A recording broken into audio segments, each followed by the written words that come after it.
Hi, this is Julie, and the focus of today's episode is about honoring the milestones in our lives. I've learned that when we're moving through these periods of transition, it can be so powerful to slow down and reflect on our experience. If you're on the verge of a new chapter and would like coaching to cross the threshold thoughtfully, email me at julie@mothersquest.com to find out more about my Milestone Rite of Passage coaching session. I'd love to help you gather your lessons learned and clarify your vision for what's ahead. Now, onto the show.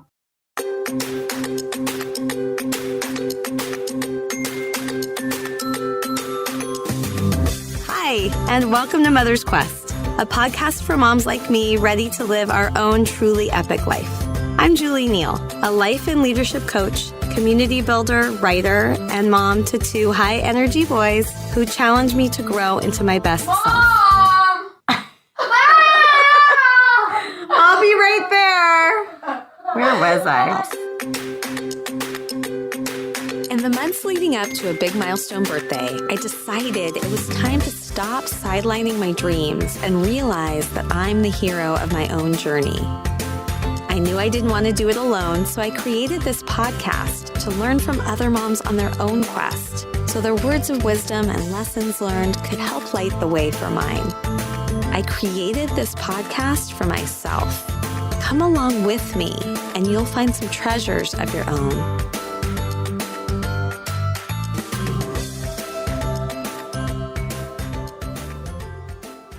I'm honored to bring you this episode number 45 of the Mother's Quest podcast, a conversation I shared first a little over a year ago when my own son Ryan marked a big milestone in his life, his 13th birthday and the approach of his bar mitzvah.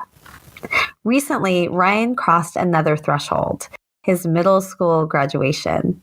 And in the weeks before this new milestone, he wrote a speech to capture the experiences and lessons learned from a really challenging spring semester.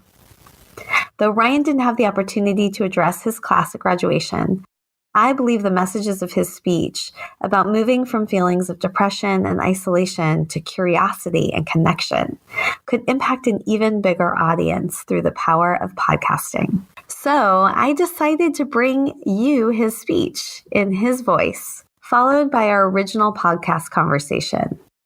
This Milestone Reflections Revisited episode also warranted, in my mind, a new dedication from someone with a unique perspective on the topics Ryan explores in his speech. I found who I was looking for in Monisha Vasa, a psychiatrist, mother, and writer. Here she is. Hi, my name is Monisha Vasa. I couldn't be more proud to dedicate this episode of the Mother's Quest podcast. I was so very honored to listen to Ryan's graduation speech. You are about to hear what I heard. The story of a young man in transition from middle school to high school, finding the deep courage to share his own hero's journey. Ryan talks about his experiences with feeling lonely and sad. He used his emotions as a reason to reach out to others with curiosity and interest, and to find out whether his peers felt the same as he did, ultimately to discover that there is more that connects us than separates us. Today, I dedicate this episode to all of my patients who teach me what Ryan also teaches me, that through courage, speaking our truth, reaching out, word by word, step by step, we can dismantle the shame and stigma associated with mental health struggles, and perhaps even more importantly, discover our shared humanity. Thank you, Monisha, for the compassionate, powerful work you do, for dedicating this episode to your courageous patients, and for setting the stage beautifully for Ryan's speech. Here it is. Hello, and welcome to the graduation of the Bayside class of 2018. Looking back, I can't believe that we started out as bottle flipping, dabbing, rowdy kids, but have evolved into mature Fortnite playing young adults. I would like to start out with a huge thank you to our parents and teachers for guiding us through these last 3 years of change, and for the parents, our entire lives. Second, I must congratulate all my fellow students on their graduation. as we have worked incredibly hard during the last 3,554 hours of school. I have to be honest here. The speech I'm holding in my hands right now wasn't what I originally planned on saying. I had dreams of this great, optimistic, inspiring speech. I thought, I will write this first and only draft. It will be perfect, and these words will carry with me throughout my life. I've got this. And then, as I sat down to write, all I saw was a blank screen. I was stuck. I was writing one paragraph and deleting it, then writing another one and deleting it again. Only this time, I'm yelling at the screen and my poor father in the other room. In that time, all I realized is that's really annoying to struggle through something like this. And how jealous I was of everyone else who just finished theirs without a problem. I'm thinking I'm the only one going crazy over this speech. Freaking out that if it wasn't the greatest speech of all time, if I wouldn't get selected to speak, my life would be ruined forever. But then I got off my laptop and saw a text from my friend who hadn't even started yet. And one of the people he asked for help wasn't done yet either. And I realized maybe I wasn't alone in my experience after all. This whole speech writing experience is a lot like middle school in general, right? You go in thinking you've got it all figured out, but along the way, you have a moment, you hit a wall, and you realize that you might have been very wrong. In that struggle, you think to yourself that this is the worst that it gets, that nobody understands what's going on, that you are the only one with these challenges. All else pales in comparison to what's going on with you. So to those people out there, let me tell you a story. Before January, I was doing well in my own humble opinion. I had good friendships, extracurricular activities, and I was happy. Then I hit a wall where out of nowhere, I started to feel depressed and began isolating myself. I felt alone, but more importantly, I felt different, that I was the only one going through any struggle at all whatsoever, and nobody could tell me otherwise. I was an island, and being an island is a lonely thing to be. So, as I started to near the home stretch of the year, I decided to challenge myself, to go out and talk to you, my fellow Bayside students, to ask you about your life, your struggles, and your hopes and dreams. I interviewed 20 of you in total, partly to learn about you, but also to see if I was right, that I was alone in how I felt. And I couldn't have been more wrong. Many of us have common struggles. One of the largest problems we face is social awkwardness. Maybe you're shy, don't talk to others much, feel anxious, can't make friends. Well, I know for a fact that there are 3 other kids in this room who feel the exact same way. If you doubt yourself, there are at least 2 other kids who doubt themselves just the same. You might be stubborn enough to think that you're the most stubborn person. Well, I know 2 people who think they're more stubborn than you are, one of which is me. Many of you might have struggled with your loved ones in ways you might not think others understand. That's not true. I can point to 5 people who you can talk to. Are you behind in school? Struggling with math? Do you feel your stresses are multiplying? Well, I can sit you down at the table of 4 other kids you can work your problems with. I also learned we have big dreams in common. Looking ahead after school, maybe you think you want to be an engineer. I know there are at least 4 other kids you can build some relationships with. The young ones are in luck because we have at least 2 future school counselors in our ranks. We have multiple people aspiring to play professional sports as well. You might read a bestseller from 2 Bayside authors. We even have a few future physicists in this room. Guys, the next Sheldon Cooper might be right here, right now. Before I took on this challenge, I knew some of you for years, and others I had never spoken to before in my life. But I learned something new from every single one of you.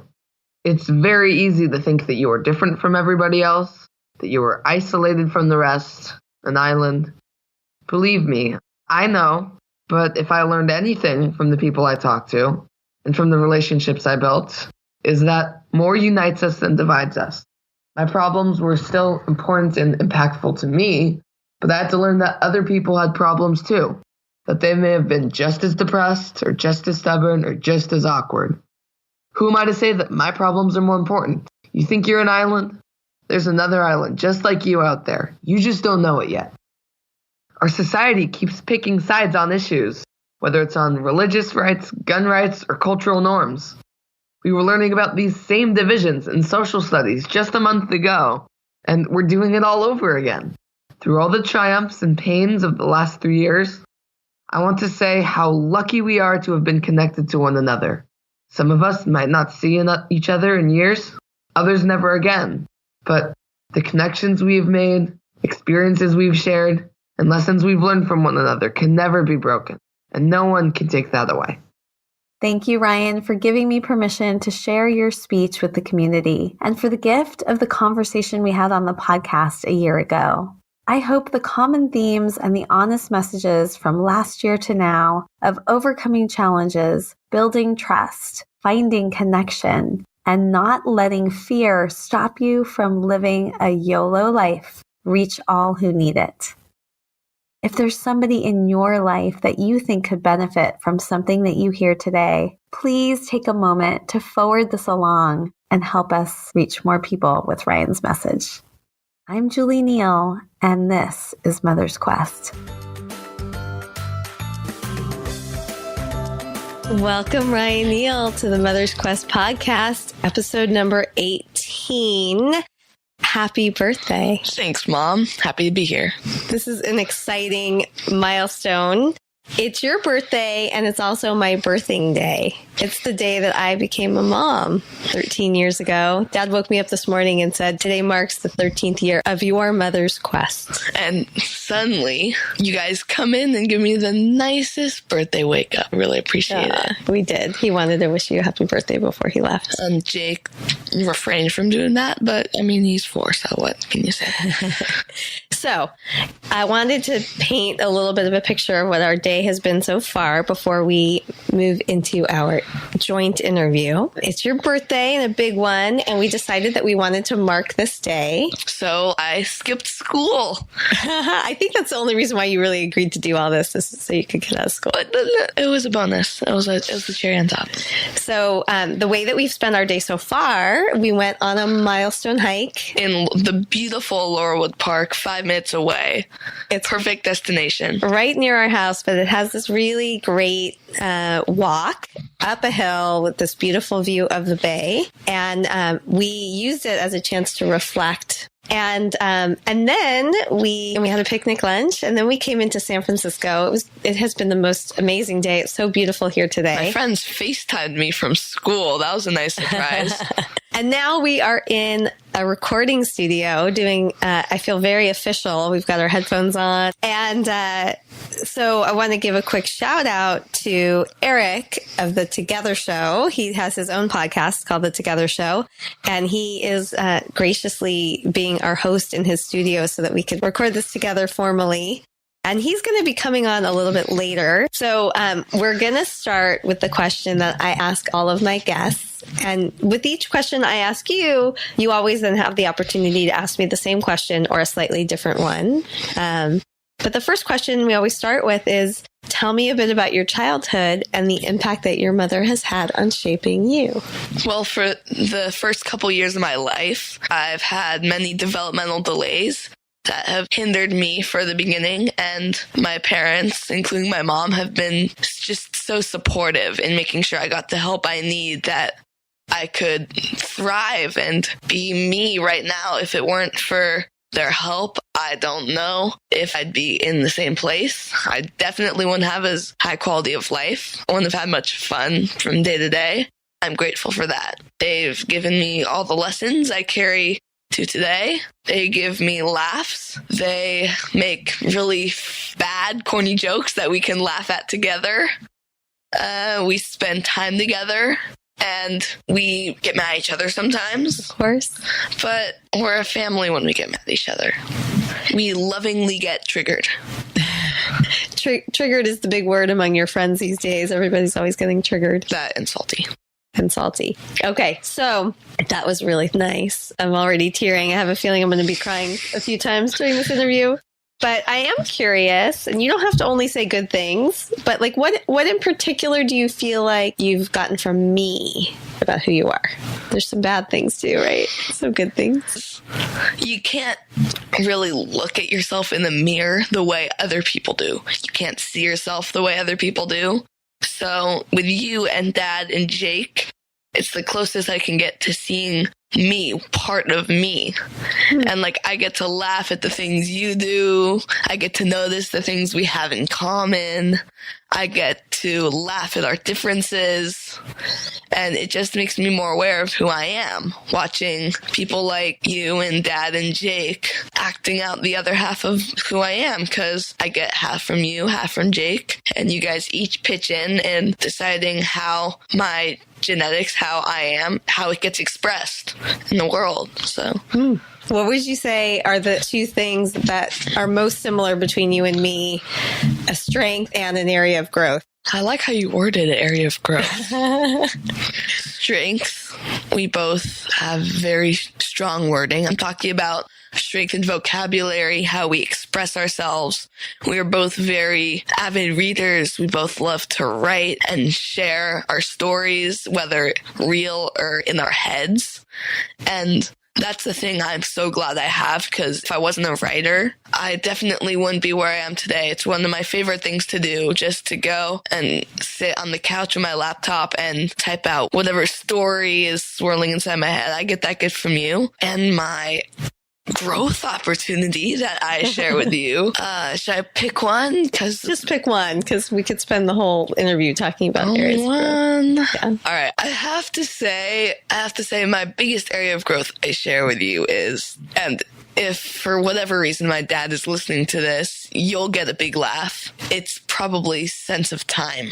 Yes. We are both very bad with time. I am late for school almost every day. Oh, goodness. Really sharing that. We're being honest. Remember? Yes, yes. I'm late for school very often. I don't keep very good track of time. I tend to procrastinate. It's not that bad. On big projects, I'm pretty good, but it's the little homework assignments. I find I get home at 3. I have one small homework assignment that should take 30 minutes of my otherwise free day, and I end up being done at 8:30. I think that this is definitely something that I have helped shape that I'm not particularly proud of, and something I also really want to work on. We may get a little bit later. It was something I was reflecting on this morning on our hike, so we might get to that later. So, do you have a question for me about my mom? Yeah. Can you tell me something about Grandma that I don't know? Ooh, something that you don't know. I want to learn something I didn't know before. Something new about her. Let me think about that you don't know. I feel like you know a lot of things about her, but It's got to be something.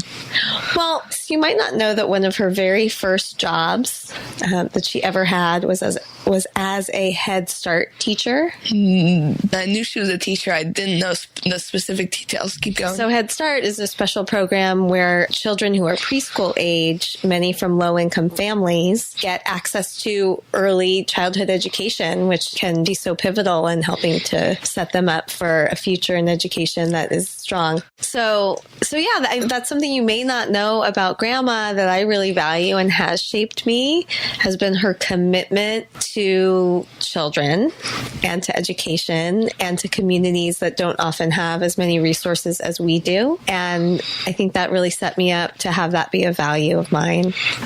The other thing I wanted to say, which you might know this, but one of the biggest gifts that my mom gave me that shapes me and that I try to share with you often, and actually I was just telling Jake about this morning. Is it the, as a rule, a man's a fool when it's how you want it cool, when it's cool you want to always want it when it's not? No, although that's a good little Is it rhyme. Take away H in habit, you have a bit. Take away A, you have bit. If you take away the B, you still have it.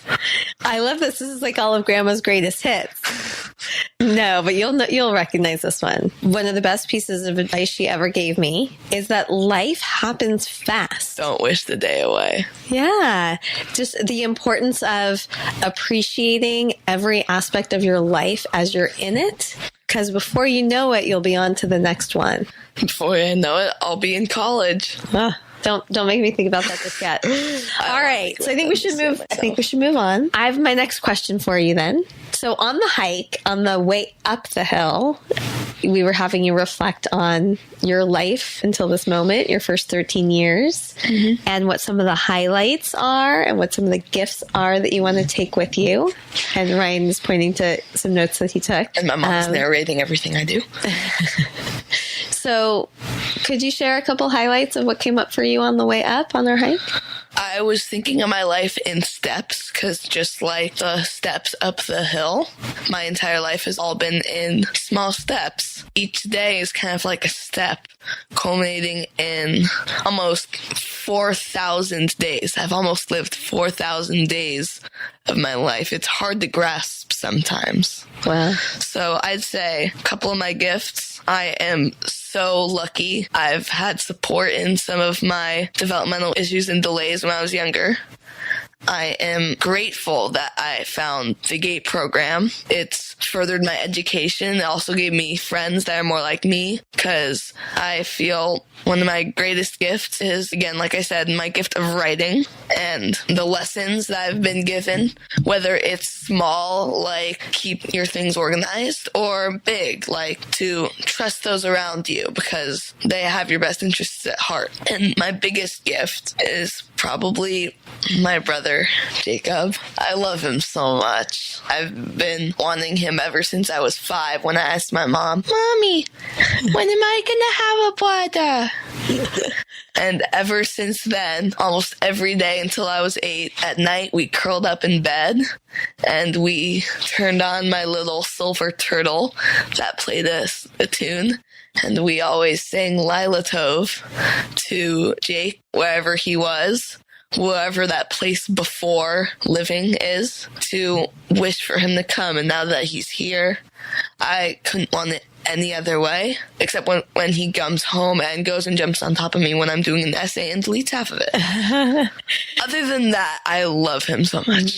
So first of all, I want to say so the GATE program that you referred to, that's the Gifted and Talented Education Program in our district where we live. And we're so fortunate that they have that program, and it has been so amazing for you. And the next question I had actually about your first 13 years, I was curious about, sometimes I ask the guests on the show, like, what's an epic snapshot moment for them? Yes, I know you don't like the whole epic life thing. I think the acronym's a little too long. Ryan likes to make fun of me for it. But you have had an exceptional life these 13 years. So first of all, I want to know what other snapshot moments come to mind. But because you mentioned Jake, I wasn't there, but I saw on video the moment that they came out and told you that he was born and that you had a brother. And I think you fell to the floor. Yep. I'm curious if you remember that moment and you could share a little bit about it. What was going through your mind? Well, the thing I remember most about it was that I wore the ugliest glasses.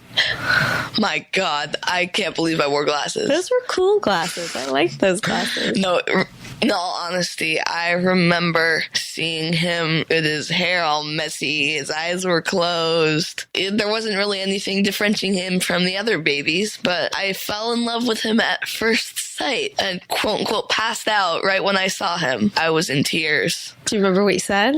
Yeah, but I want to hear you say it. I'm testing you. I think it was something like, I'll never be alone again. Because I was an only child, yeah. And I think you probably said something like, this is the best moment of my entire life.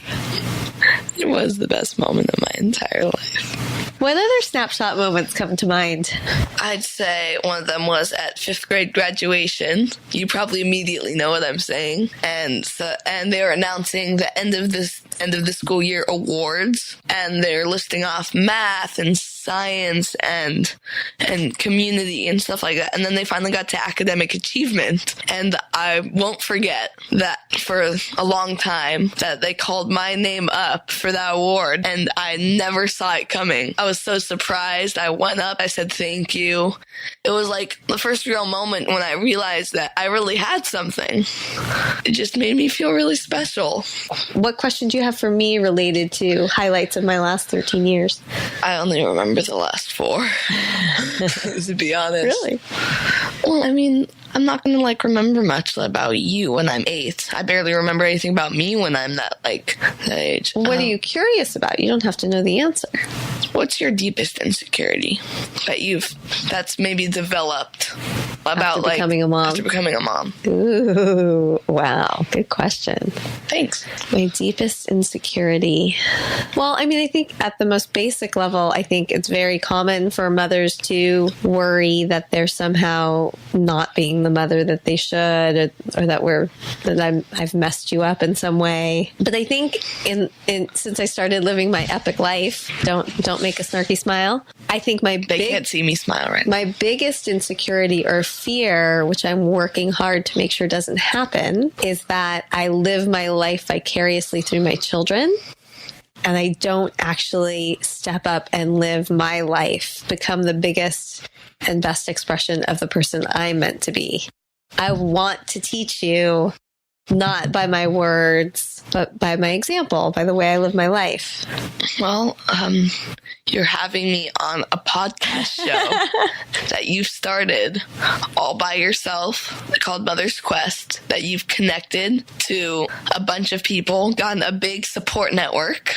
Yes. And you've interviewed people with hundreds of thousands of subscribers, people who've written books, a woman who helped organize one of the biggest, I think it's the biggest protest in American history. I think it was the largest gathering worldwide ever in history. And you talked to her. You're doing this on your own. Don't ever think that it's not you. This is all you, 100% you. So I'm curious then, a follow-up question to that for you is what do you feel like has been the impact of watching me live my life differently? Other than lots of comedic content for me as my life as a house comedian, I guess. I'd say that the biggest way it's affected me has been just watching how you spend your time. You're still addicted to Facebook. That's understandable, but you're focused on something. Before, you weren't really spending your time. You weren't really spending it that wisely. You weren't you're doing a lot of good things, working alternatives in action, helping people, but a lot of it has been kind of just sitting around the house, working, maybe washing dishes, looking after me. Now you're doing something that you want to do. And by being maybe a little selfish with your life, you've helped me more than you would have had you not made that step. And by selfish, I'm talking about selfish in the nicest way possible.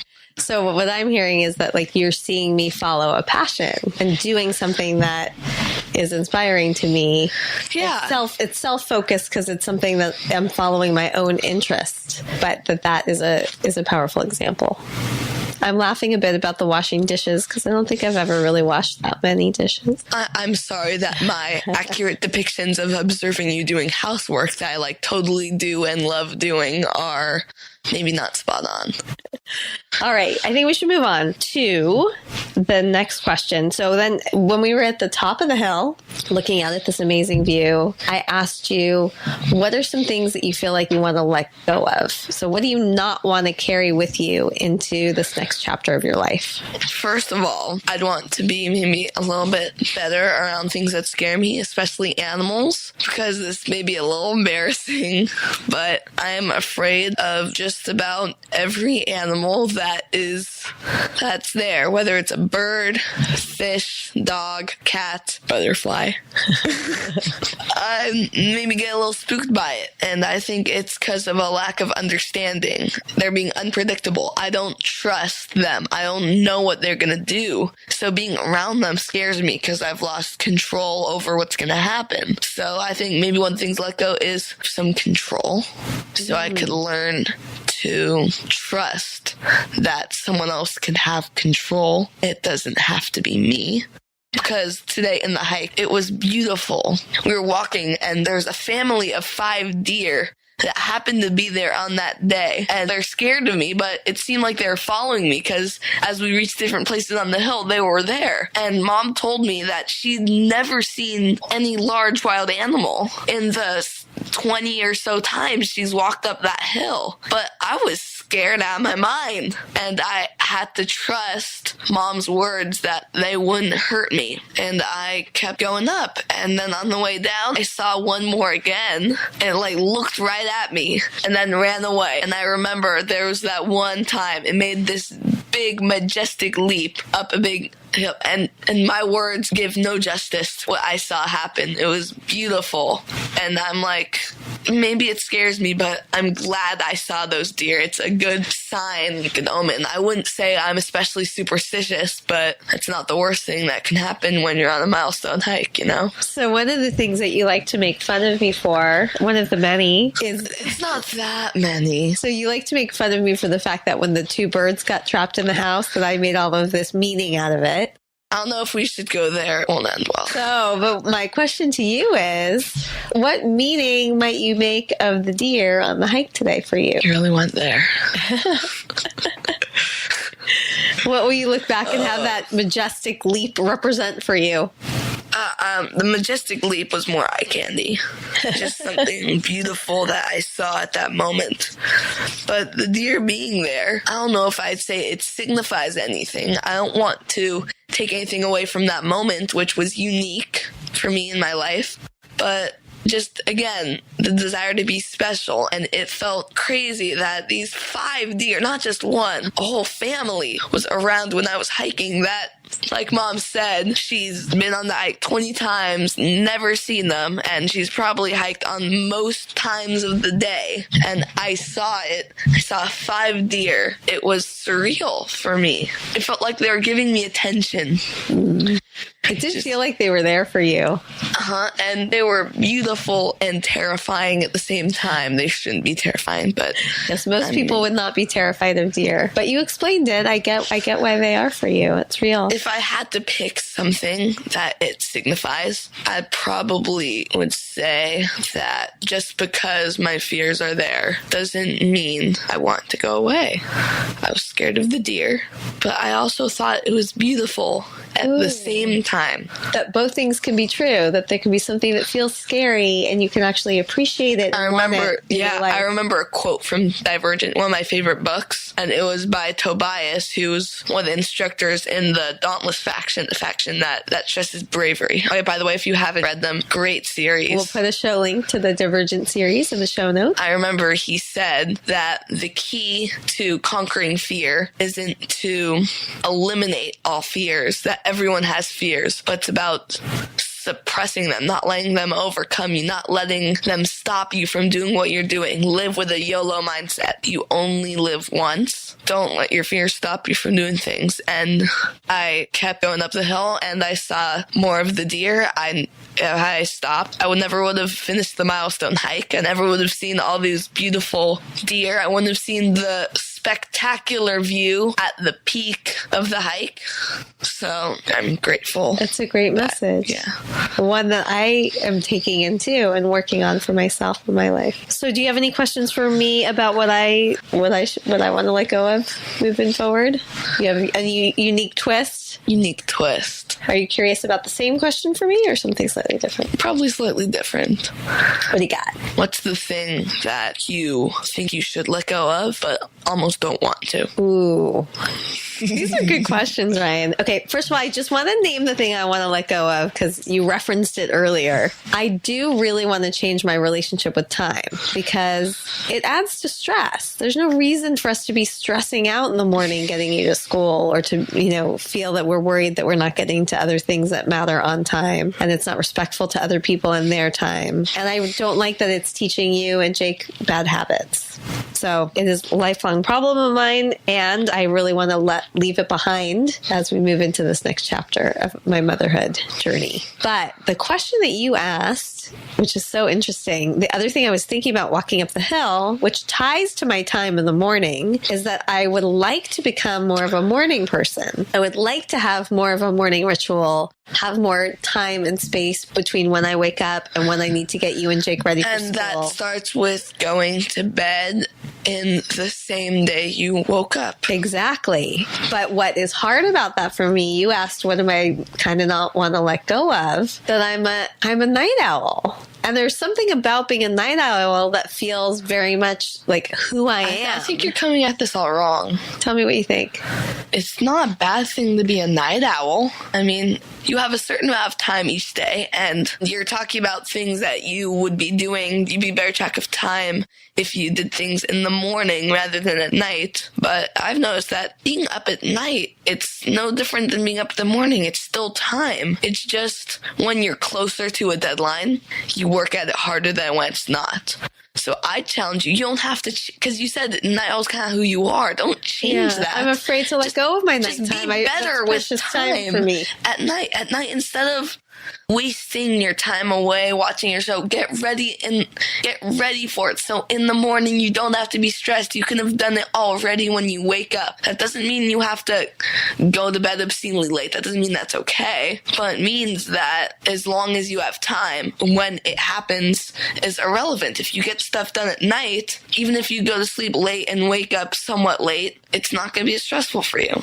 All right. So what I take away from that, which I could do, is I think you and Jake end up going to bed late because I'm still like getting Jake. If this leads to me going to bed earlier, I am not listening to it. Jake gets his bath late. Jake has like some supplements I give him, and I always wait until the last minute to give him those. And then, if it's a math equation, I know you don't like to think. Let's say when I get home from school, I have from, let's say, 3 to 9 to do whatever I have. That's 6 hours. And I can subtract of that to different things I do. And I'd rather subtract 3 hours immediately of my stuff and then 3 hours later than doing the stuff I like to do right away and then having the nitty-gritty annoying stuff later. Just distribute your time better. So what my takeaway from this part of our conversation for me is to be more focused, to get the things I know I have to do done earlier, because that will set me up for more potential ability to have the morning I want. Could you help me with that? Yes. Can you help me with what I need help with, which is the similar problem? To be fair, I'm not as bad with time as you are, no offense, but I still struggle with it. So I'd like your help with me on that too. Like an exchange, we both help each other with it and stuff. That sounds good. I think that we both get distracted by our various screens. And if we said in the evening that between like 6 and 8:30, that's the problem. What? You're doing it late. Wow, we have earlier. Do earlier. I mean, I'd rather watch TV like later and have the no phone time in the beginning than have the no phone time in the evening. Okay. Because even though it's healthy, it still means you're going to be doing what you need to do. So earlier in the day. So the next question I have for you, and then actually we have to get ready to invite Eric, our host, back. So then at the top, you symbolically let go of what you didn't want to carry forward. So on the way down, we started to talk about what you want your next chapter to be, what you want to see happen in your life and to focus on for yourself. What were some highlights of that? To be honest, my experience of the walk down was mostly silent. I just remembered talking about in 7 years when I reached 20, when I'm no longer a teenager, I want to have another milestone hike and have similar experience. And we'd be looking back on the last 7 years from today on. I remember that I said I would be looking forward to that time when I'd be looking back. I'm like, oh, remember when I said I can't wait for 7 years later? Wow, that's such a long time. I just love how that gave me a perception of time, not as in like, you're running out of time, you have too much time, but time is in the consistent, intangible flow of life.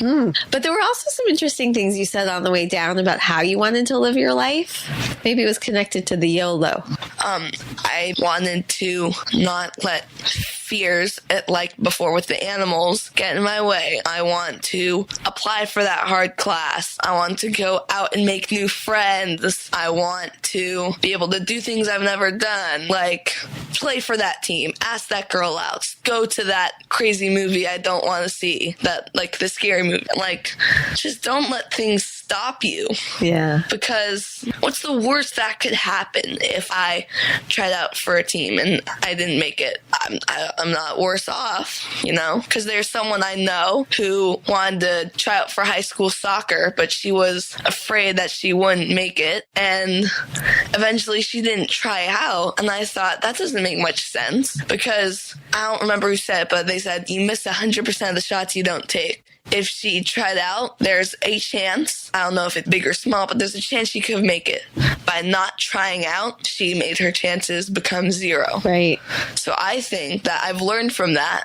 Try things, You don't want to not do something and then wish you'd done it. Because, again, time is beautiful in that you only have so much of it, and you only have certain things to fill your time up with. And for example, later in life, when I'm 30, I can't try out for that team. I wish I tried out again, because that's not how time works. Yeah, it kind of brings it all back to grandma's perspective about being fully present at that time in your life and taking the opportunities that are relevant in that time, because you won't have it again. Yeah. Pretty cool. What's your question for me? What's your deepest regret? Ooh. Every question you ask me, I'm like, I don't know the answer to that question. I think I'm really fortunate that I don't feel like I have a lot of regrets. Nothing is coming to my mind at all right now. I think, well, let me say this. I think, if there is a regret at all, it has been, but I don't think it is, because I'm here where I am now. A regret would have been if I continued to have what I call like the whispers of things I want to do. I honestly, I just don't feel like I have any regrets, because I feel like I've started to move into the life I want to live. You know what? A regret would have been continuing not to take action, because the idea of Mother's Quest has been with me for years. So I could look back and say, well, I regret that I didn't take action on any of those things sooner, except that I feel like I'm exactly where I should be right now. So I don't regret. I think that's great that you're living your life like YOLO. Again, while you want to take risks, you don't always have to shoot for the stars. You have to be realistic when you go for broke sometimes. Well, I think it is important to take steps. Baby steps. To just keep moving forward towards... Just keep swimming, swimming, just keep swimming. I think that we're getting towards the end. Do you think we should call Eric in? I think maybe we should call Eric. So we're going to take a momentary break here and bring back Eric, whose studio this is, because he's going to help us with this last little part, which Ryan said was a surprise. So we'll tell you in a few moments. This will be an editing break, and we'll be right back. In 3, 2, 1, go. So we're going to play a game now that Ryan really wanted to do as part of this podcast experience called Generation Gap. It comes from UCLA's Family Camp Bruin Woods, where we go every summer. And it should be interesting and a lot of fun. Ryan and I have made a bit of a bet that whichever one of us gets more points, meaning we may know the other one slightly better, buys the other person frozen yogurt from our favorite yogurt shop nearby. And within reason, they can get whatever toppings they want. Oh, I hadn't agreed to that. Yogurt. I said that before. Oh, I missed that. All right, game on. All right, ladies and gentlemen, welcome to Generation Gap. The prize is yogurt. 1 point for every correct answer. And here is your first question. Every athlete in the world should blank. Now, each of you answer this question. Now, remember that you're answering for the other person. Every athlete in the world should I think Ryan would write. Blank what you think Ryan would write. And Ryan, what I would actually think. You have to put that in parentheses so that we know if she's right. So the question is, every athlete in the world should blank. And you're going to answer what you think your mom would say. Mm-hmm. And she's going to answer what she thinks you would say. Every athlete in the world should blank. Oh, he wrote a lot. I have it. Okay. You guys are making this hard for each other, I can tell. All right, so you tell me what you think I would say. Okay, I wrote that you would say make millions. Every athlete in the world should make millions. I said keep body healthy. For what you thought I would say. No, for what I would say. Oh, wow. Every athlete in the world should keep their body healthy. Come on, injuries. I like that. Come on. I had something like that, and I wrote hydrate. Does that I count? thought Well- you'd say practice. Okay, but premature mom, what did you think your mom I would thought say? she would say practice because she's always getting on me for not playing basketball outside enough. Okay, well, I think each of you gets a half point for this one because you were on the same page with keeping your bodies healthy and hydrating, but you didn't get each other completely right. Now we're going to try one more my way, and you'll tell me if you like it. Okay. Okay, question number 2. When I turned 13, the coolest video game in the world was. Now each of you is going to answer that, and you got to think back. What would it have been when she was Were 13? there video games back then? Did she play video games back It wasn't the then? dark ages. I think this will be easier for mom than for me because video games are much more mainstream. We'll see. Think Atari. Have you seen the Atari throwbacks? Those are No, things. I haven't. You mean like a console or a specific game? Think of all of those awesome Specific game. 80s style video games that were produced by Atari. So, Mom, we'll have her go first. Okay. Maybe she's going to. When Ryan turns 13 today, what is the coolest video game? Well, I'll say that I don't know the exact name, but the Star Wars one that you like to play. Now, don't tell her if she was right yet. All right, Ryan. When you were 13, I thought the best video game you thought, and don't get mad at me for this if it's way earlier, but Pac-Man. I wrote down Miss Pac-Man. Oh, That was the only thing I that's- can remember. That's totally. So Miss you- Pac-Man, same thing. Yes. Definitely Same worth thing. a point. Oh my god, I did not think I get that. All right, Wow. Hold on. I got to write down my point scores here.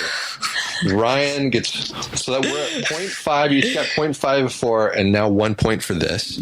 And Mom, what did you say?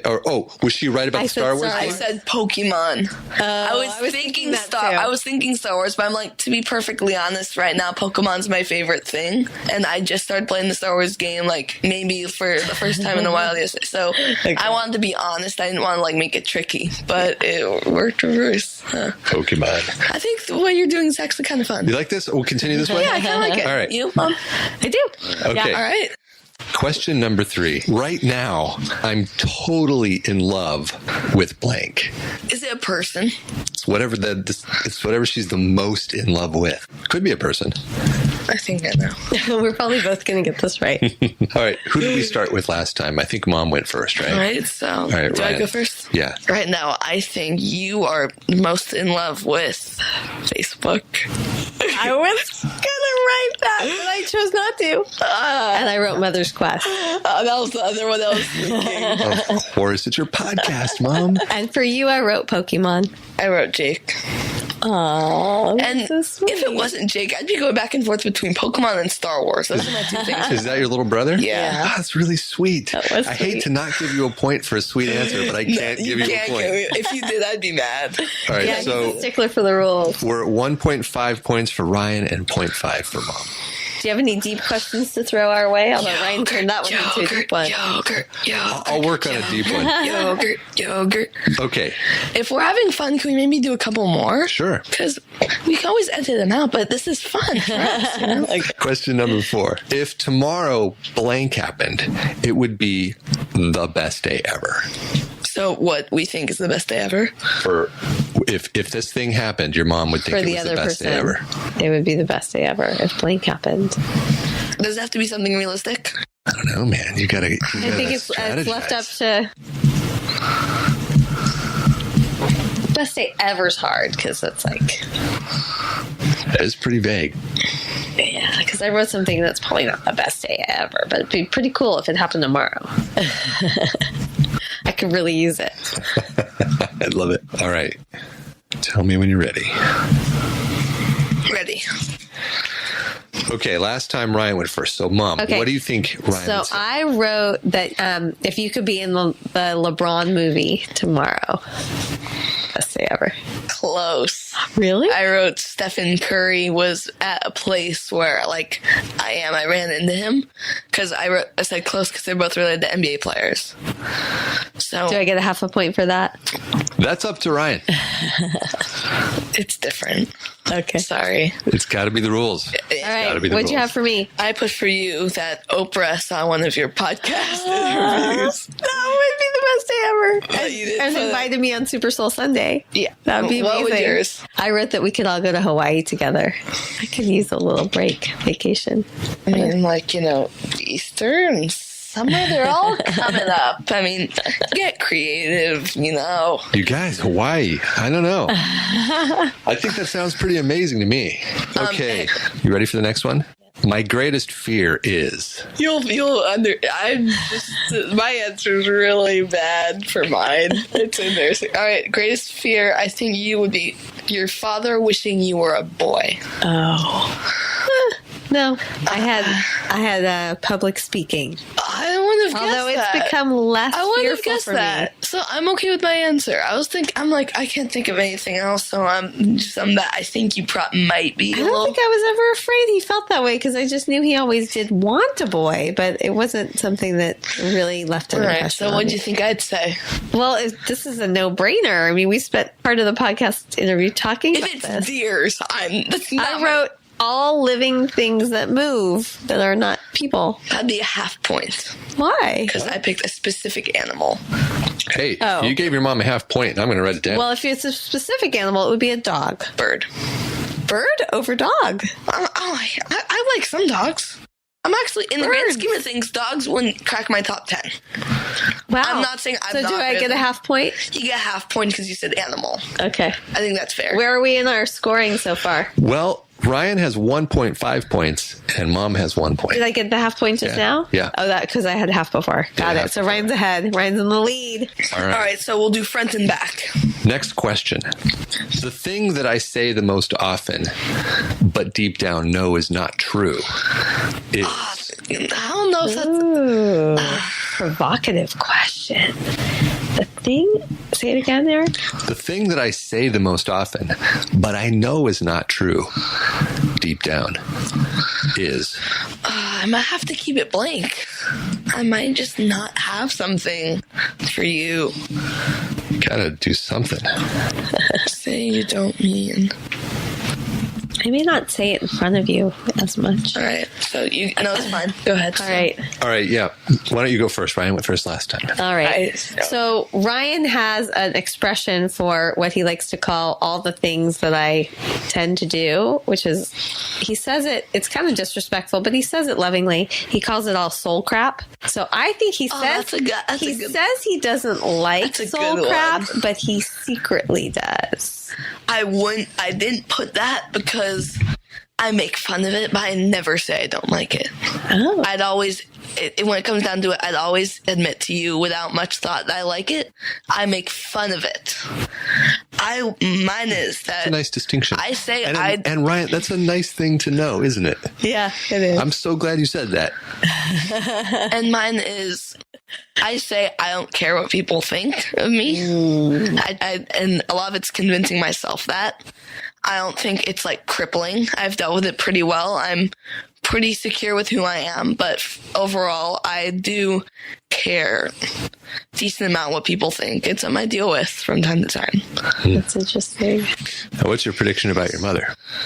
Oh, yeah. I think the thing you say don't mean is, it's actually from recent. You say you have no regrets. I think if you really thought about it, there's bound to be something. Because everyone lives their life differently, so there's always something. What would you say? Well, I think there's a difference between when you look back, I was stuck. doing That was a something poll. differently, and feeling regret, which feels like a negative, not very productive. I'm sorry, that was a poll. I honestly had nothing because you don't really have that many like mantras or stuff. Well, here's what I said, but I realize you might not hear me say it, but I do say it. I wrote, "I'm a bad mom." I was thinking that. I was thinking you say, no, I was thinking the opposite. I was thinking like similar, like you can try to convince yourself you're a good mom, but deep down you feel you have doubts. That's probably true too. You're not a perfect mom, but you're a good mom.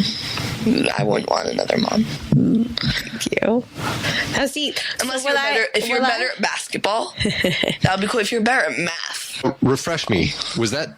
Those were both deep, but nobody got a point. No one right? got a point. Okay. But we were both winners. Definitely. Okay. Mom. Next question. You ready? Okay. If I could take back one thing that I did last year, it would be blank. These questions are These great. are hard. I can't Do you like them? think of one for me. I can't think of one for me. Well, we could expand it to something that you said. You hadn't said. No, I'm thinking of said too. I'm thinking of just anything or said. Do you want to take a pass on this one? If you do, you lose half a point. Well, I have one for Ryan. I just can't think of one I have for one myself. for Mom. Here, I'm just going to go Maybe out. let's say we both get a point. Let's say we both thought it for the other person and we both get a point. No, Mom. Here, I'm going to go on broke in the next 10 seconds. I'm going to write something down. Something. Oh, okay. I have one. This is the one I wrote down. I don't think it's a very deep regret, but something like, I mean, thinking back on it, I probably want it back, but it's not like something that would really have that much impact. So what I thought Mom would say, time lost, like time you spent on like Facebook or TV or something. That's what I'd say. What was That's yours? pretty good. I had the being late and stressed in the mornings. That relates. Kind of related. It's related. I think you could get a half a point for that. He gets a half point for that? All right. Solid. What do you think mine was? I wrote that you would have done something differently so you didn't break a bone or sprain an ankle. Oh, that's good. Ryan has had so many injuries. That's this so year. good. The only thing is the main injury I had last year. The main injury that's affected me has been my knee, but that wasn't like a single thing. We could have gotten you help sooner. Help sooner. Help sooner. That could be a regret. I'll in give both you a of half ours. point because it's something I didn't think of. Sold. I should have. Mine is procrastinating on my SI application. And like I said, it's not something that like deeply plagues me. I'm like, if I have to think about it, maybe I shouldn't have left it to that much last minute. But it's not that big of a deal. Yeah. So that's a Sports Illustrated kid reporter application that Ryan has applied for. But hopefully he will get. Yeah, good And luck he'll on be that. doing more broadcasting like this. All right, folks, 2 more questions. You ready? When I was a kid, I wanted to be blank when I grew up. And what do you mean by kid? I'm a kid. Like Younger than you are. Younger than you are now. Younger. Oh, I have to remember. It's not something like it's a big conflict. That's why. Oh, this was so easy for you. Yeah, this is going to be... Oh, I think I know. I think I know. All right. So, do I go first now? Go ahead. I thought you would put horseback rider. Very close. I said a horse trainer. Is that I'll give one it or to a you. half? I'll give it to That's you. a 1? All right. Yeah. Good job. I knew it was horses. Good I said job. you would want to be an NBA player. NBA player. Spot on. Awesome.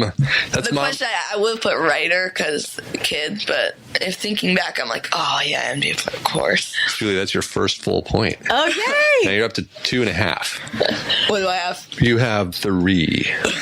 So This is half it. point ahead. Give me. All right. You know what? I'm going to give you So what is 2 the more total? questions. Yes. So this will be our 10th question. And he has I'm gonna 3. do and 2 I more. have This is how many? our got 3 points. This He's is got our 2.5. second to last question. We don't so it's know close. how many. 2.5, yeah. All right. The one thing that the other person needs to forgive themselves for the most is... Who goes first? I went first last time. All right. Okay. I wrote that you need to forgive yourself for not always understanding like the subtleties, like subtle social cues and the things that you don't always get that you might beat yourself up about. Well, those are things that I feel sorry for myself, but I know it's not my fault. What I did you have? put was not trusting loved ones. I have a little bit of trust issues, to be honest, because I know my own judgment, because, it's in my head, and theirs, I don't know. Sometimes it's because I said so. So I need to trust that they have certain judgment, and I feel bad for that, but I need to forgive myself for it, because it's just something I deal with. I think yours is not improving earlier at things like time or public speaking earlier, letting it become an issue until today where your adult brain doesn't pick up on learning things as fast. Oh, like tackling some of the things Yeah. that I could have improved upon earlier in my life, like my posture. I As had she sits up straight. not being the best version of myself. Just kind of related. I was thinking about that, actually. It sounds like pretty close, but no points for either. We could each get a half a point. You didn't get half a point. You weren't even close. I'm going to say no points for you. So this last question is Julie's one opportunity to catch up and take the game. All right, back. I could still win. Now it's kind of a tough one, so you're going to have to really think through it. You guys ready? Oh, Ready. no. Question is, And he goes anyway. the one thing I wish, of course I'm going to go anyway. The one thing I wish the world knew about the other is... The one thing... Hang on a sec. Wait. It's tough. It's tough because... Hang on. For me, do I say the one thing I wish the world would know about me? What you're going to be saying is what you think They would, her but then there's answer the would be. parentheses. From About what her. would my So we're answer only be? doing the parentheses on this one. You're doing both. Because it has to be... It's only good if it's both abstract and the truth. That's what we'll be revealing here. So basically, I'm saying what I think that people should know about her, and I'm saying what I think people should know about me. Yes, you're saying both of those things. But what he thinks, I think. Right. It's what you think she thinks the world should know about you. So it's not just what you think the world should know about you, because that's not as interesting. All right, now your mom went first last time, so Ryan, you go first this time. I think you think the world should know that you're not perfect, that you are flawed. I like that. I think people should know that you care deeply about our values, that you make sure that we know what's going on in the world, that you make sure we grow up with knowing what's right. So you answer. So you give me. Okay. I wrote that people should know that I'm powerful, because I could be kind of little, seen as little or young, or I could be dismissed, but I think I'm I see you as force little. to be reckoned with. I also see you as middle-aged. Middle. You're That's not true. You're not old. You're not particularly young. But you don't experience me as youngish seeming, just in my demeanor. Yes, I do. So I think because of that, I'm the youngest sister. I'm small. I could be dismissed, but I think I'm actually a force to be reckoned with. I'm glad to know that about you. All right. So, what do you think? I think people should know about me? I thought you So thought tongue people twister. should know that I'm actually kind of funny, but maybe you don't think I'm funny. I thought that you'd think that you're not perfect. That was a good one. So what I think people should know about me, is that one of the ones that I'm supposed to? But she needs to start it. Should I say Oh, it? yeah. A lot of people do think this about you, but I also think that some people don't realize that that you really are just such a great kid. Like, you're just such a great person, and that you're really wonderful to be around. Some people don't experience you that way, but I wish that they could all experience you the way I do. That's similar to mine. What I was thinking is I kind of have a little split persona. I have home me and school me. School me is maybe a little bit sensitive to what people think, a little bit cautious, and maybe a little not comfortable around others sometimes. And what I call home me is like when I'm texting with friends or when I have friends over, just one-on-ones. I let everything go. I'm more fun to be around. I'm looser. You're more comfortable with yourself. Comfortable. And what I wish people know about me is that the way I am at school isn't how I really am. Mm-hmm. It's just how my insecurities are reflected. Thanks for letting me host the game. I have a dilemma here. This is Generation Hang on a Gap, sec. like super deep version. Hang on a sec. I have a dilemma here. Do I give you a half a point on that or not? Because if I do, then we'd have to have an extra round to decide who buys each other yogurt. I think I should get a half a point for that. I was pretty on target. Let me ask you this question. Do you want an extra round or not? Why do we have to do an extra round? Because it's you'll a be tie? tied. Okay, let's do the tiebreaker round. All right, then. All right. So we're tied. And can you make this one a little simpler? Yeah, maybe a little. Let me see if I have Very any simple ones right now. complicated. We're tied at 3 points. It hurts my brain. Let's see if- my favorite flavor of yogurt plus topping Oh, yeah, okay. is Oh, I know what hers is. It's too easy. You may not get it exactly right. I'm saying I guarantee Mom's gonna get exactly what mine is. I have to guess what I think hers is, because if she gets this, she wins, and I have to buy her yogurt. I think I got it. So what's the answer? So, All right. you go first. Okay, I have that you would want berry sorbet with gummy worms, gummy bears, and carob chips. Oh my God, I thought you'd be right, but you're wrong. It's strawberry lemonade sorbet. Oh, come on. Mom, how could you miss almost that? exactly the No, same it's thing. completely different. Don't you remember that Yogurtland when I'm like was all triggered because they ran out of strawberry lemonade yogurt? And you know how Did I love get the lemonade? toppings exactly right? No, well, you said carob chips, But you also did the other half point, maybe? I think I should get a half point because I got the sorbet and I got the gummies and carrot chips. All right, You well. didn't get gummy. You don't like gummies? You always put gummies on. I haven't put it recently. Really? All right, you guys have All right, tried, so that's a half point. So we'll see. I thought you put pistachio or peanut, and carrot chips. You get a half a point too. So I said coconut and pistachio. I like to do both with carrot chips. Point. Do Well, we have to do it? you guys remain tied at the end of the game. Which We have to have one more round. Something super easy. Easy. Yes. Give me an example. How about favorite food? All right, here we go. Okay. Favorite food. Favorite food of all time? All right. I've lost. I know I have because you know exactly. But you know what? I just want to point something out. So far, every time he said he's lost is when he gets points. Interesting. All right. I think your favorite food is Caesar salad. No. I do it. I've got baby back ribs for you. Oh, yeah. Was I right? Yeah, you're right. I do it. It looks like Ryan is buying the yogurt. Yay! Ladies and gentlemen, it's a win for Mom.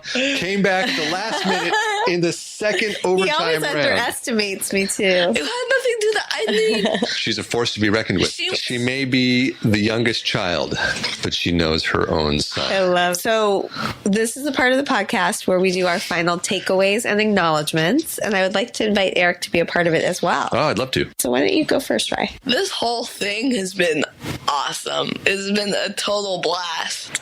So thank you, both of you, my mom, Eric, for hosting. Thanks, Hey, my This pleasure. was a lot of fun. It was fun. Your takeaways? Oh, yeah, and I have to buy you yogurt. I should have just stopped at the time. My takeaways, I think, and acknowledgments, I'm just really grateful. The reminder I'm having is how important and special it is to mark these kinds of milestones. I will always remember the way that we spent this day together. And we could have just wished the day away with like regular, typical things. So I really appreciate that we made it special and it exceeded my expectations. Thanks. And I love spending time with you and learning about you. And I was not surprised, but found myself again just impressed with how introspective you are, how thoughtful you are, how articulate you are. Let's have an on-air air hug. Okay. You like the wording there? On-air And air I'm hug. extremely great. So Eric and I, we haven't met before, but I feel like this was such a gift to be welcomed into your amazing studio. And the gift you just gave to Ryan that was unexpected was so thoughtful and something he will adore. So I'm very appreciative of you. Well, thanks for saying so, and thanks for being here. I really appreciate it. Thank you so much. You're welcome. I hope you enjoy it and it lasts for years on your wall. Let's see. My takeaway is an insight that parenting is an opportunity to be vulnerable in a way that's unprecedented anywhere else. Because it appears to me that there's no hiding once you're a parent from your child who knows you in a way that nobody else can and has no qualms about sharing that with the world. Which is terrifying and at the same time probably very useful.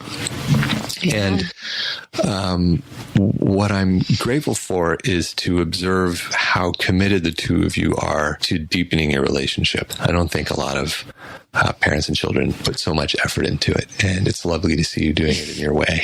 And thanks for sharing it with me. Words. Yeah. All right, you guys. Thanks for coming to the studio. Thank you. All right. This has been Ryan Neale. And Julie Neale.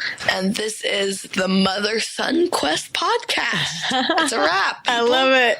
Thank you. Happy birthday, Ryan. Thanks. Mwah. And since it's my birthday, am I buying you yogurt on my birthday?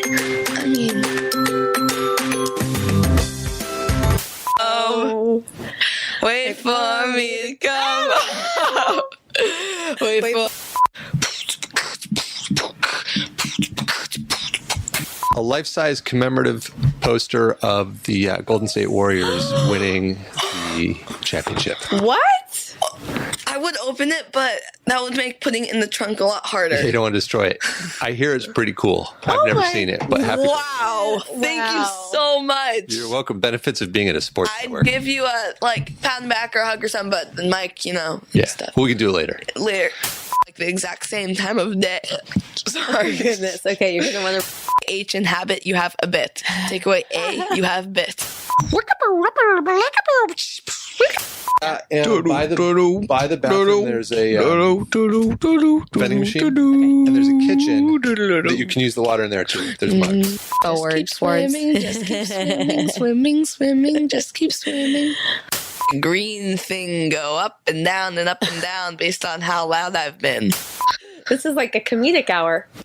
I could do a podcast with you. Maybe we should launch another podcast. It's you and me chatting. And it feels like I am just too close to love you. Mom, this was fun.